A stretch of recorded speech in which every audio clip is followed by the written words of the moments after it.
I remember the quiet of that night. Calm, relaxed. I was walking home from work, streets nearly empty, shadows stretching under flickering street lamps. I never heard the footsteps behind me until it was too late. A hand clamped over my mouth, squeezing the air from my lungs.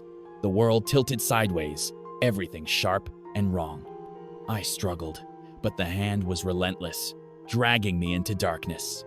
I woke in the back of a van, the smell of gasoline, wet leather, and something sickly sweet filling my nostrils. My wrists were tied, rough rope cutting into my skin, and I realized the knot was expertly tight. Panic flared in my chest, hot and unrelenting, but there was nothing I could do. The engine roared to life and the vehicle lurched forward. I tried to focus, to remember anything that could help me escape, but my mind splintered under the weight of fear. Hours passed, or maybe minutes. Time lost all meaning. The darkness inside the van seemed alive, pressing in from all sides, whispering thoughts I didn't want to have. The van stopped. Silence descended like a tomb. The back door swung open, and I was dragged into a building that smelled of mold and decay. My shoes hit cold, cracked concrete. The air was damp and heavy, carrying the subtle stench of rot. I was forced inside a room with concrete walls and a single swinging light. Shadows stretched unnaturally long across the floor. They shoved me to the ground. Two of them stood over me, calm, faceless behind hoods. They didn't speak. Every motion, every glance was measured, rehearsed, predatory. I realized with dawning horror that this wasn't about money or ransom. I hadn't been kidnapped for a reason. I could rationalize. It was an experiment. Tools were laid out, hooks, clamps, straps, and instruments whose purpose I couldn't guess. One of them approached, tilting my chin up with gloved hands. I caught my reflection in a small piece of steel, pale and terrified. They studied me like a specimen.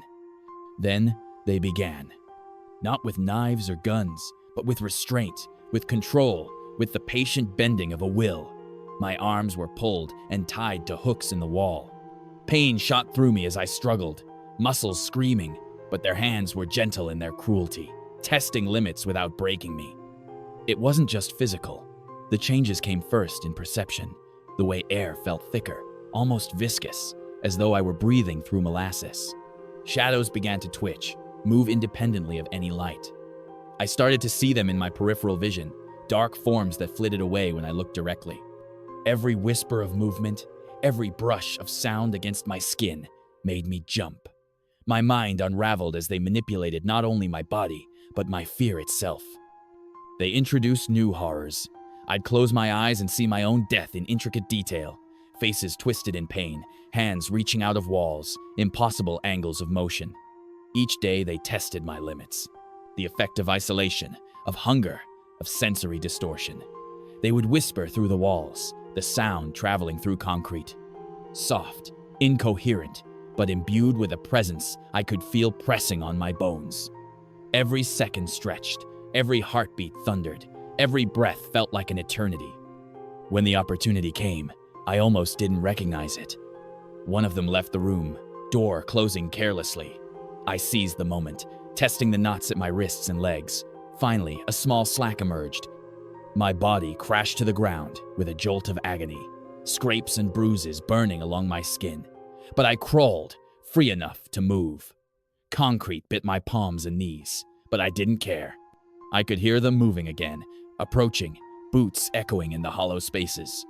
I ran blindly, the maze of hallways and staircases twisting in impossible ways, each turn an echo of nightmare. Doors slammed behind me, shadows flitting in the corners as if mocking my frantic pace. My lungs burned, ribs ached, every muscle screaming, but I couldn't slow. I could hear the echoes of boots behind me, relentless, measured, always closing the distance. Every instinct screamed to collapse, to surrender. But I knew I couldn't, not yet. Finally, I burst into the night, collapsing in wet grass, soaked with sweat, dirt, and blood. I drew in shuddering breaths, the street silent, indifferent, as if nothing had happened. And yet I knew the truth. The terror hadn't ended. It lived inside me now, implanted in the marrow of my bones. Even freedom was a cage. They had left their mark. a shadow in my mind that pulsed with every heartbeat. I realized I was altered, and the world I returned to could never be ordinary again. I staggered home, every shadow whispering their presence. Somewhere, waiting, the experiment continued. Somewhere in darkness, they plotted and waited for the next moment, knowing that survival was only the beginning of the horror they had designed. And in the back of my mind, I knew the experiment wasn't finished. I carried it with me now, a living testament to their cruelty, a terror I could never shed. Even in the quiet of my own apartment, I could feel it. The echo of their presence, watching me and waiting. Every sound, every movement of my own body was cataloged in 1,000 imperceptible ways. And I understood finally that this fear would grow, mutate, and endure long after my escape. The fear was no longer just in me, it had become me. A living map of their cruelty, waiting patiently for the moment I would have no choice but to surrender to it again. I left the bar later than usual, assuming the streets would be quiet, safe. But the silence had weight, and shadows felt alive. Every step echoed too loudly. Every alley whispered a threat. Then I noticed them. A figure just out of reach, precise footsteps matching mine. I sped up. So did they. I turned, the street empty. I turned again, and a hand clamped over my mouth. Panic exploded. Another hand yanked me into darkness. I fought, but it was hopeless. The world spun, then went black. I woke on cold concrete, wrists and ankles tied. My head throbbed, my chest heaving. A masked figure stood over me, a long, jagged blade glinting in the flickering light. He didn't speak. He didn't need to. The silence itself was a weapon. I twisted, tried to understand my surroundings. Just concrete walls, dim bulbs, and shadows that seemed to move independently. Every sound he made was amplified. The scrape of boots, the soft drag of the blade. My captor circled me, measuring me, observing me. Every movement I made the rope bite deeper. Pain spread across my limbs, but I couldn't stop. I had to move. I couldn't give up. Not yet. He was patient, and I realized this wasn't about killing me quickly. It was about terror, control, breaking me inch by inch, hour by hour. I dragged myself along the floor, muscles screaming. Every inch forward was a victory and a test. My lungs burned, my back ached, my wrists throbbed from the rope, but I clawed forward, searching for weakness, for a way out. The stairwell, the faint glow of the street above became my obsession. I imagined sunlight, freedom, air that wasn't damp and fetid, but the stairwell was far, and he was everywhere. He shifted behind me, a shadow that never faltered. I could hear the subtle scrape of the blade along the concrete, the scrape of boots synchronized with my every effort. He studied my fear like a predator savoring its prey. Every twitch, every tremor of panic, every gasp and grunt of exertion fueled him. I realized then that escape wouldn't erase the terror. It would follow me, inside me, tattooed on my mind. Hours, or was it days? Time blurred. I focused only on motion, inch by painful inch, dragging myself closer to the stairs. The rope cut deeper, biting, embedding itself into flesh and bone. Pain became rhythm. Fear became rhythm. I could feel him watching, even when I couldn't see. I could hear the soft shift of weight, the calculated pace. My muscles burned and trembled, but I refused to surrender. Not until I lost him. A shadow fell over me, blade poised. His presence filled the room, suffocating. I froze, waiting, breathing shallow. Then instinct overrode paralysis. I twisted, dragging myself faster, a desperate, painful crawl toward the stairs. The rope bit harder, and I screamed. Not loudly, not enough for him, but inside, a scream that consumed every ounce of myself. The edge of the concrete floor caught on the rope, and with a desperate tug, it frayed and loosened, just enough for me to slip one wrist free. He saw it, but he just stared, almost approvingly. I worked my other hand free, then my ankles. Each motion screamed risk. One wrong move, one too loud breath, and he would descend. But he didn't.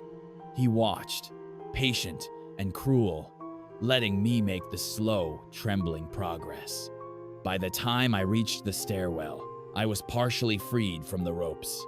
My wrists ached, but I could finally use my hands to pull myself up. The kidnapper lingered in the shadows, silent, just far enough behind to make me aware that escape wasn't granted. It was observed, measured, and mocked.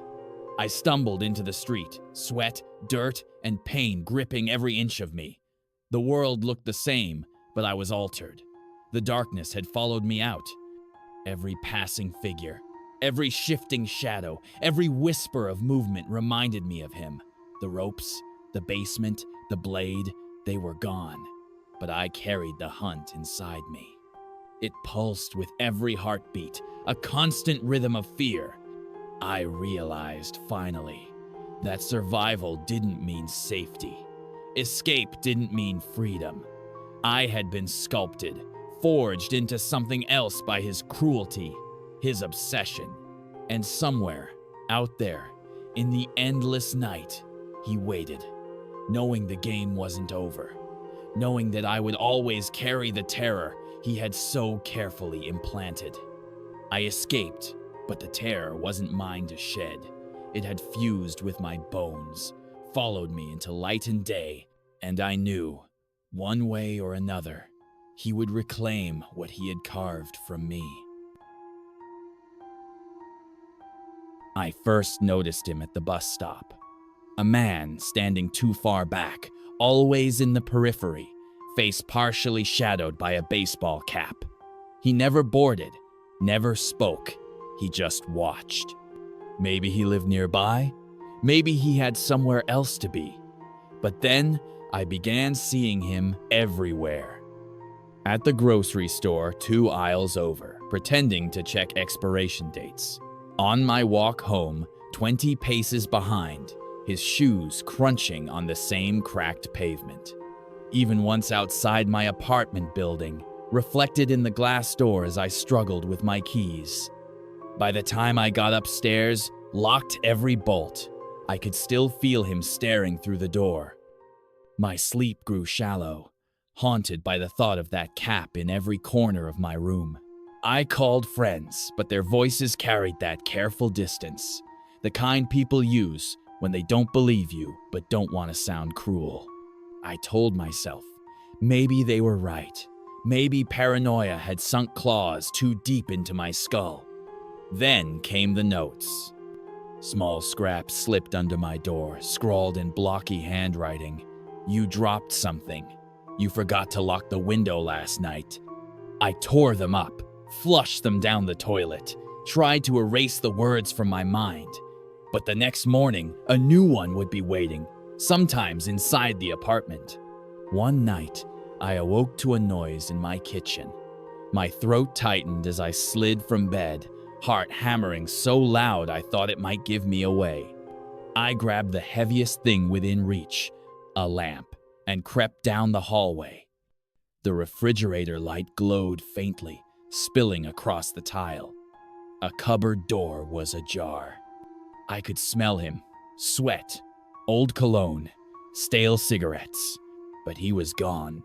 On the counter was a single glass of water, half full. That was the moment I knew he wasn't just watching anymore. He was rehearsing, testing me. I called the police, of course. They came, took statements, looked around. "Are you sure you didn't just forget leaving that out?" one asked. The words cut. I wanted to scream. Instead, I nodded, ashamed, though I knew the truth. Someone had been inside while I slept. The next night, I bolted the windows, dragged a chair under the doorknob, clutched a knife in my bed. My eyelids grew heavy, my thoughts blurred. When I finally opened my eyes again, I wasn't in my apartment. I woke in darkness. My wrists burned where ropes cut deep, tied to a chair that creaked with every twitch. My head spun, nausea clawing through me. Somewhere, I heard the sound of a chair scraping. "You're awake," a voice whispered. His voice, smooth, calm, as though we were old friends. "I was worried you'd miss this." A light flickered on. The baseball cap was gone.